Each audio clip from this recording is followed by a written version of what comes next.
ফুটপাত তুমি কার? কলকাতার ফুটপাতের অবস্থা দেখে যে কোনো মানুষের মনে এই প্রশ্ন জাগতে বাধ্য। কিন্তু কেন এই অবস্থা? সেটা জানার আগে চ্যানেলটি সাবস্ক্রাইব করুন এবং শেষ পর্যন্ত ভিডিওটি দেখতে থাকুন। এই যে ছবিটা দেখছেন, এটি একটি ফুটপাতের ছবি। জায়গাটা হাতিবাগান এলাকা।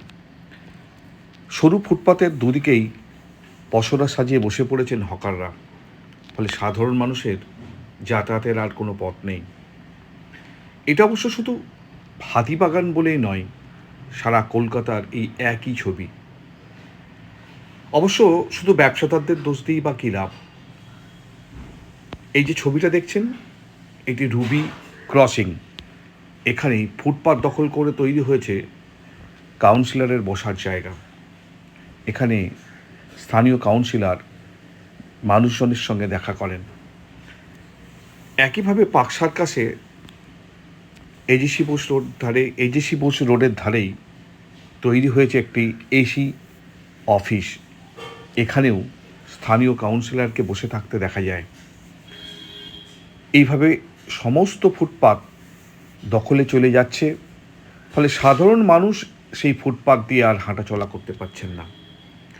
সবথেকে আশ্চর্য, এই ফুটপাতেই পুরসভার এবং বিভিন্ন হকার সংগঠনের মদতে তৈরি হচ্ছে পাকাপাকি কাঠামো। এমনকি পাকাপোক্ত ঘর বানিয়ে ফেলছেন হকাররা।